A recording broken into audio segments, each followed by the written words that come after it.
पिकनिकला जायचा प्लॅन केला ते पण अडथळ्यांशिवाय शक्यच नाही.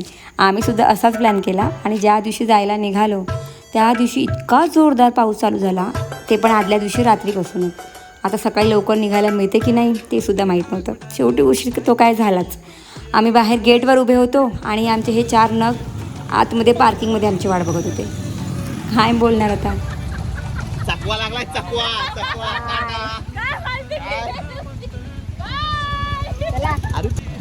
कैसे रे अरे आम्ही ह्या साईड तरी म्हणे चौघांचा फोन कसा लागत नाहीये. 2 तास त्या पार्किंग मध्ये थांबलो होतो. 2 तास आपण गाडीची वाट बघत होतो की नाही. टाइमपास नको. चला चला चला चला चले फोटो व्हिडिओ चला चला बॅग भरा, साबण भरा. काय घेतलं घातलंय बाई. हा व्हिडिओ काढ. अविक ना चल ये बाबू. ही आहे एका पोरीची आई.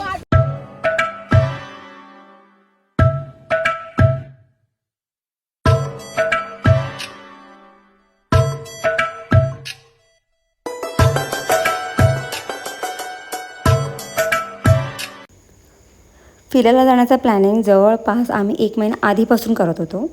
इतकं प्लॅनिंग चाललं होतं व्हॉट्सअप ग्रुपवरती, इतके फोटोज आणि इतका प्लॅनिंग, इतके रील्स इंस्टाग्राम ग्रुपवरती पण शेअर होत होते, व्हॉट्सअप ग्रुपवरती शेअर होत होते की आपण असे व्हिडिओज बनवायचे, असे रील्स बनवायचे. पण तिकडे जाऊन ते करायला मिळेल की नाही याची गॅरंटीच नव्हती, कारण की आम्ही निघणार होतो सांगितल्याप्रमाणे आदल्या दिवशीपासूनच इतका पाऊस सुरू झाला होता. सो बरेच व्हिडिओज, बरेच रील्स म्हणाल तर काहीही आम्हाला शूट करायला मिळालं नाही. फोटोजही आम्हाला काढायला मिळाले नाही. इवन विलाच्या आधी आम्हाला एका ठिकाणी म्हणजे थोडंफार थांबून आम्हाला रील्स बनवायच्या होत्या. एका ठिकाणी ब्रेकफास्ट करायचा होता, सो ते सुद्धा आम्हाला करायला मिळालं नाही. आणि एका ठिकाणी थांबून ब्रेकफास्ट केला तर त्याचे व्हिडिओज, फोटोज काढायला मिळाले नाहीत.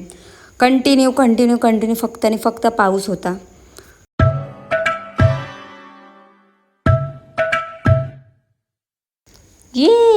फायनली आम्ही विल्याला पोचलो आहे. आमचा विला आहे मधुवन विला, जो कर्जतमध्ये आहे.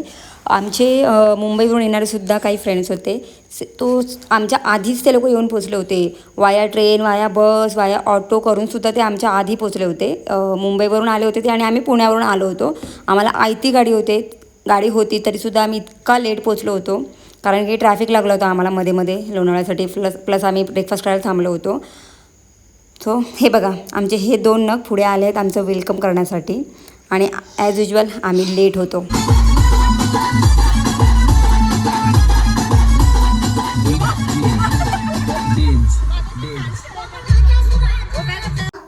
आम्ही सगळ्यांनी रूममध्ये चेक इन केलं, कपडे चेंज केले आणि सरळ फटाफट सगळ्यांनी स्विमिंग पूलमध्ये उड्या मारल्या.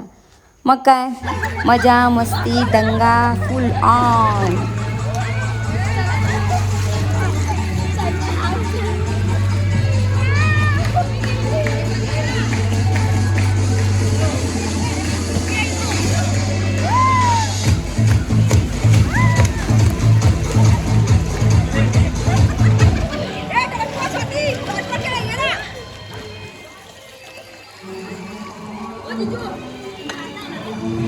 तिला सांभाळतो ना. काय तो गाणं वाजवणार आहे. पहिला ड्रायव्हर होता, आता गाणं वाजवणार आहे.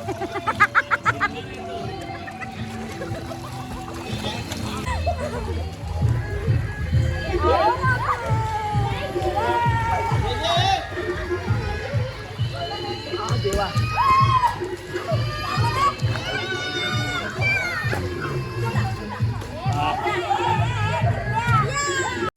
स्विमिंग पूलमध्ये खेळण्यासाठी सुद्धा बरेच असे गेम्स आहेत ना, ते आम्ही विचार केले होते की आपण असं करूया तसं करूया. रील्स शेअर केले होते इंस्टाग्राम ग्रुपवरती की आपण असेच गेम खेळूया. पण काही फायदा नाही आहे. जेवढे सगळे नग दिसत आहेत ना तुम्हाला, एकूण एक ते सगळेजण फट्टू आहेत, फट्टू. कोणालाही पाण्यामध्ये मला ढकलायचं नाही हां, मला असं भीती वाटते हां, मला असं करायचं नाही हां, हे सगळे इन्स्ट्रक्शन घेऊन झाले. त्यानंतर मग काहीही गेम झाला नाही आहे, काहीही आम्हाला खेळता नाही आलं आहे. फक्त पाण्यामध्ये मजा करायची, डान्स करायचं आणि लहान मुलांसारखं हे बॉलने खेळायचं, बस एवढंच आम्ही केलं. बाकी आम्ही काही केलं नाही.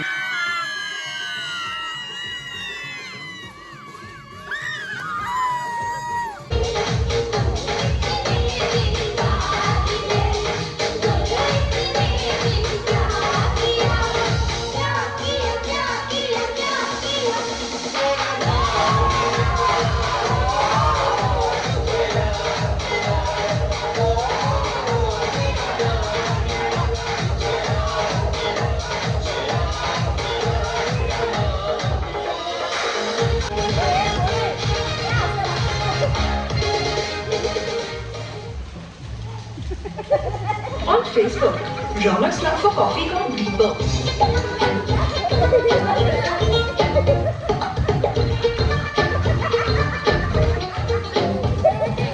Get more into what you're.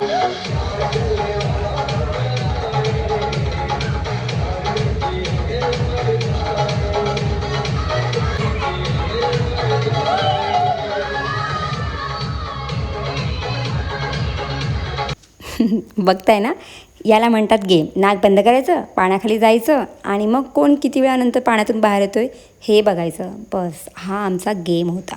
So आम्ही फुल टाईम स्विमिंग पूलमध्ये नाचून आणि हेच करत होतो.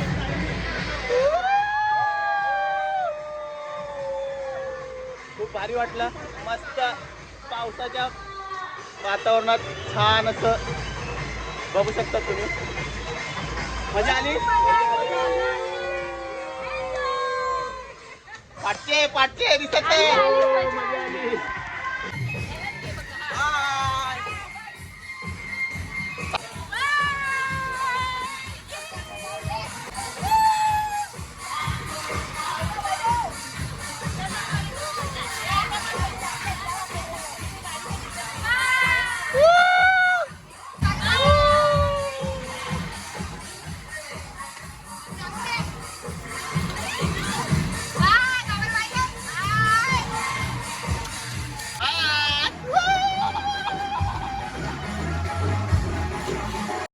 फायनली आम्ही घरी चाललो आहे. खूप गोष्टी राहिल्याही आहेत, पण नो रिग्रेट. कारण की खूप साऱ्या आठवणी ज्या इथे आम्ही सोबत जगलो आहे. खूप खूप मजा केली आहे, खूप धमाल आली आहे आम्हाला. सो हे सगळं आम्ही आमच्यासोबत आमच्या मेमरीज घेऊन चाललो आहोत. लवकरच आम्ही नेक्स्ट ट्रिप प्लॅन करणार आहोत. सो आम्हाला सबस्क्राईब करा, कमेंट करा, लाईक करा आणि असंच तुमचं प्रेम आमच्यासोबत कायम राहू द्या. Thank you for watching. We love you.